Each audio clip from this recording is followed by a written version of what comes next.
question is, can I define the difference between goals and the personal development plan? Brilliant.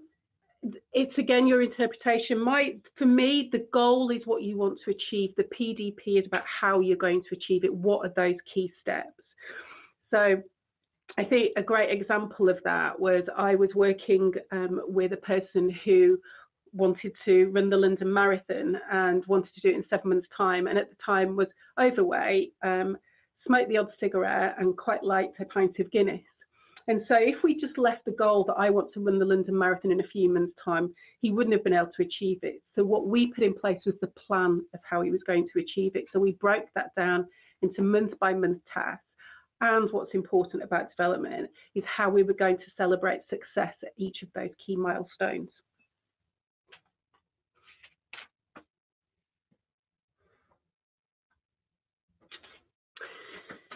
Another great question. So how do I feel about mentors outside of organisations? Mentors are incredible, and I have to say mentorship was so important to me when I made my decision to set up my own consultancy. I'm not versed either way, whether they're internal or external. The important thing is does it create a safe environment? So do you trust the process? And if you don't, that's absolutely, and it's internal, that's absolutely fine. My mentor was outside of my organisation. So I can say that I really benefited from that. But for me, it is around, have you got the right metrics in place for you to be completely honest and open, and for that mentor to be able to give you the mentorship that they feel they can do because they trust the process too. But great question.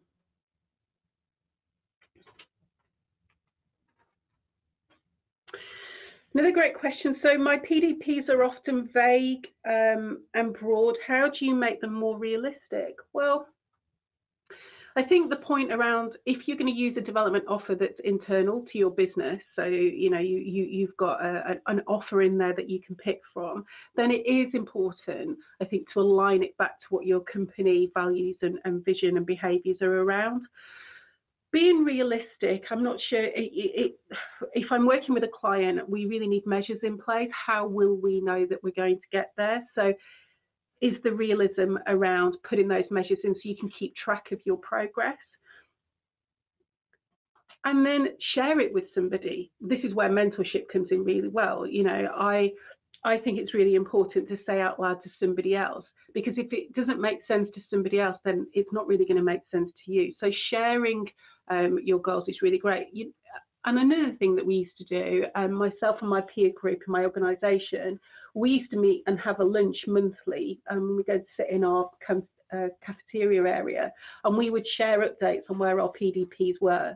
And it was really great having that peer-to-peer coaching, because it was coming from a good place, but also it kept us on track. So my tip would be put measures in place, but also share them with others.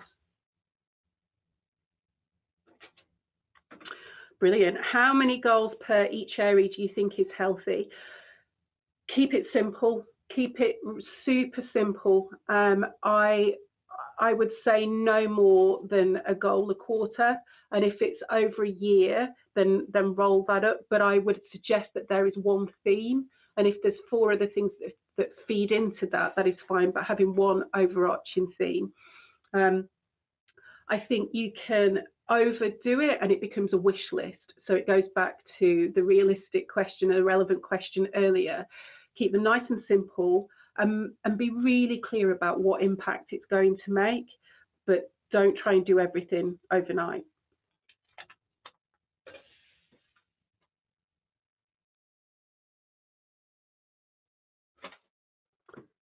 Okay, how often should I review my PDP?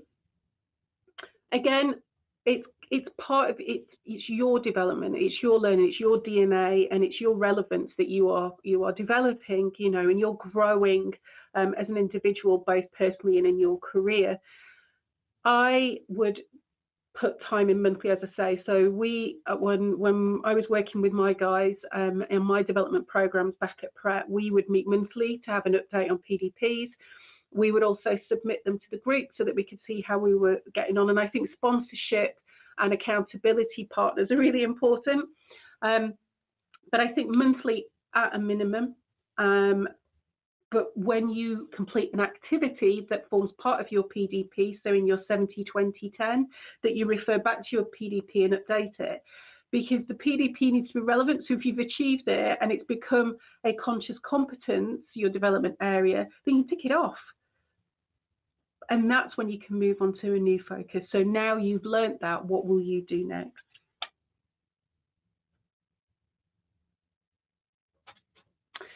This is interesting. So what time frame should a goal be set for ideally? I suppose, one, it depends what the goal is. Two, it's around what do you need to do in the 10%? You know, is that achievable in the time that it needs to be done by? So if you are going to go to an external course, but you can't attend it for 6 months for whatever reason, that you need to build that into the goal. But what are you going to do in the meantime? So can you kick off some of the 20% beforehand? It shouldn't be too long, but it also shouldn't be too quick. And I know that that's like, I'm talking about Goldilocks and the Three Bears. It should be just right, but that is true. You know the pace you're working at. You also know the workload you have on, and we don't want to impact on our health pillar because we're driving ourselves too hard. So I would ask you to consider what is realistic for you right now, and that forms part of that audit. So your strengths and your weaknesses at the moment, if you're delivering a huge project for your business, then maybe now's not the time to start going out and achieving a new skill set. But what you could be doing is using that time to reflect on how you are and how you're developing to set a goal further up down in the year.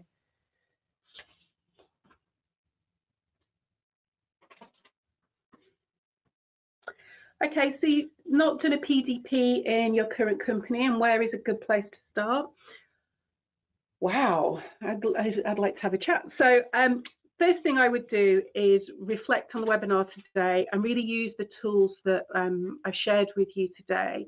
And you do it personally. And I actually think, go back in those 3 pillars as well, really look at them for you. So do your own PDP. The bit that's going to impact on your career, I would then think about how you're going to share that with your line manager. And then think about what is in place for you to do the 70-20-20. So literally start at the left-hand side of the PDP, use the background tools, the SWOT, etc., and then start to move over to the right-hand side. I would also, when you've done that piece of work, I'd also speak to your line manager about their experience and how they've developed their career and have they used PDPs before. You can adapt and change the language at the top of those columns, but I think the steps in place really do work and help you embed your learning.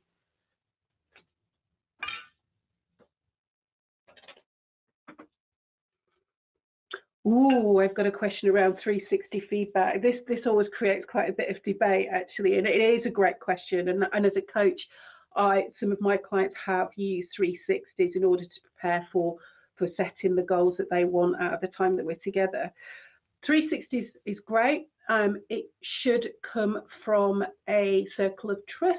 So you should be brave enough to invite a broad spectrum of people. I don't mean many, I just mean a broad spectrum of people to run the 360, and have the intention that whatever is shared in there is an opportunity to grow, rather than it being taken personally, because I have had to unpick a few tricky situations when that's not landed.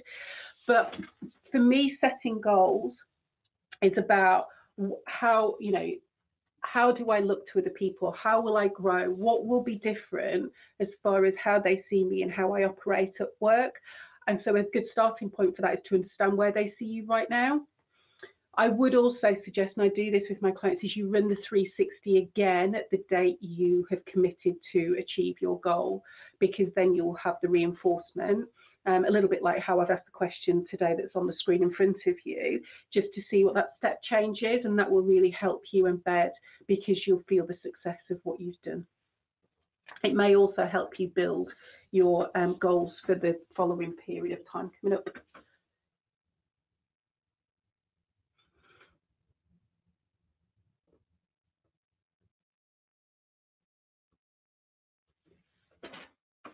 Okay, I love this one.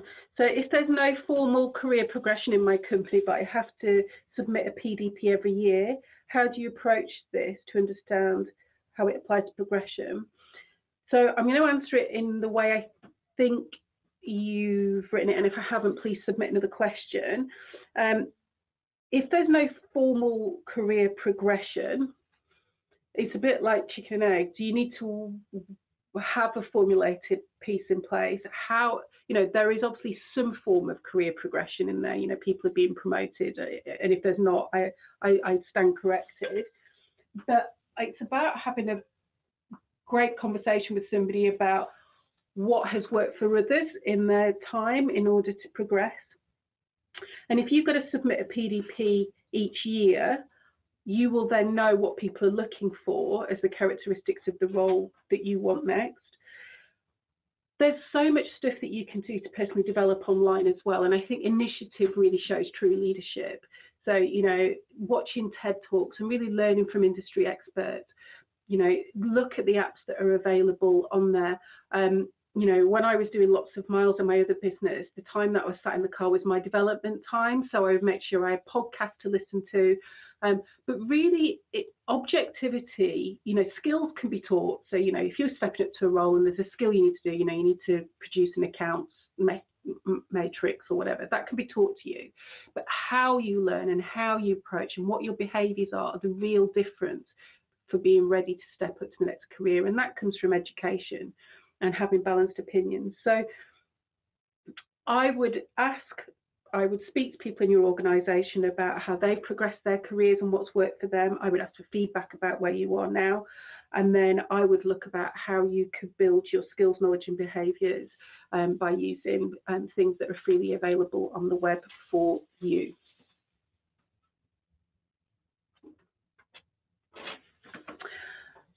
Ooh, so there's a question here, and I really wish I was face-to-face with this person because I'd like to do an activity. So I'm always asked how to build a 5-year plan.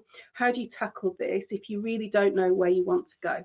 So fabulous. So for me, I wouldn't sit down and try and write it down. What I would do is I would go for a walk. So I think we can spend far too much time trying to write down things and make sense of them. And sometimes they don't make sense, and that's okay.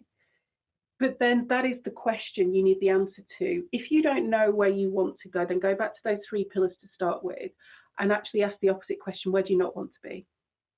So in 5 years' time, where do you not want to be with your career? Where do you not want to be in your relationships? And where do you not want to be in your health? Because the opposite is then true. So you will have some gaps to fill. And then when you've identified where you don't want to be and you're clear about where you do want to be, really spend some time thinking about what that looks like for you. How are you operating differently? What kind of people are you working with? Where are you living? Where do you go on holiday? What kind of activities do you do? So we can really make it real, really create that visualization. And then you can come back to where you are right now using the SWOT or using the PDP. But it's okay not to know where you want to be in 5 years. I have many clients that don't either. But then maybe ask yourself where you don't want to be and start to work from that point.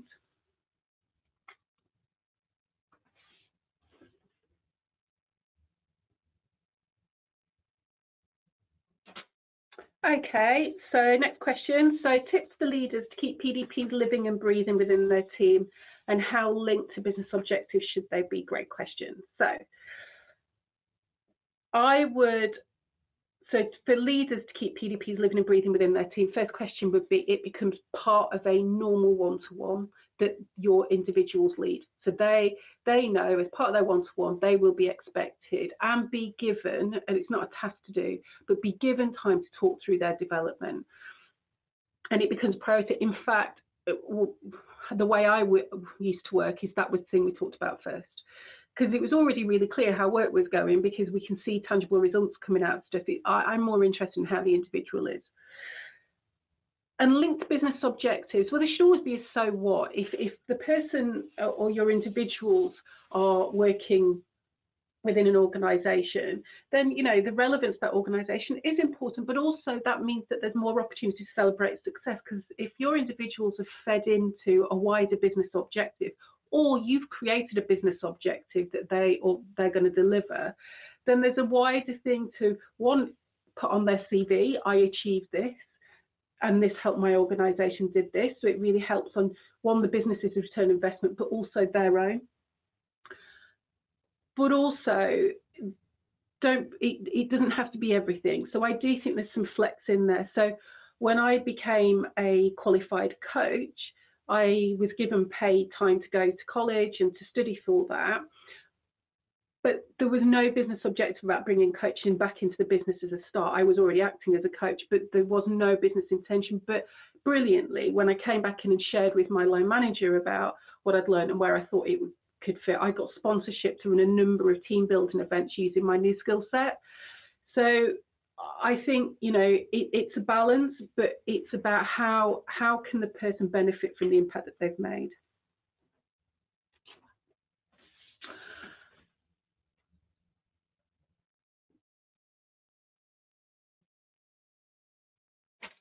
Okay, so this is the last question, and there's so many great ones coming in, so I feel quite bad. I could chat through these for ages.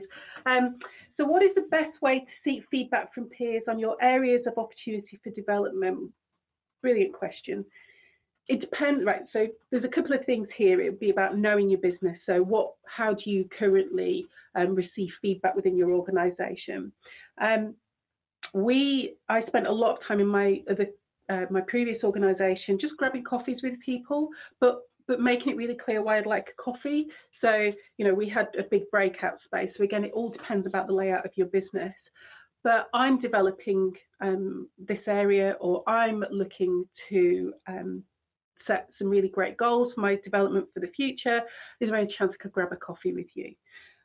Or I saw you deliver. So we had a huge sustainability project at Pret that was incredible, and I was really wowed by the change and the difference that was brought in. And I saw our director of sustainability making herself a coffee in the morning, and I just said, I was blown away by what you've achieved. Is there any chance that you've got time for a coffee? I'd just really like to hear how you approached it and how you got to where you were, because I'm trying to develop brilliant, you'll know my thing about planning now is quite important.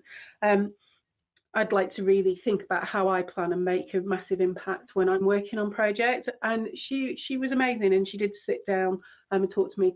Or, as the previous person asked, you could use a 360 process. And there's a number of ways of doing that. Simplest way is do a SurveyMonkey, but you may have an internal tool that can do that for you. But I keep it nice and casual. So guys, that's it from me. Anything else, please drop me an email, and you'll find me on LinkedIn. But thank you very much for your time today.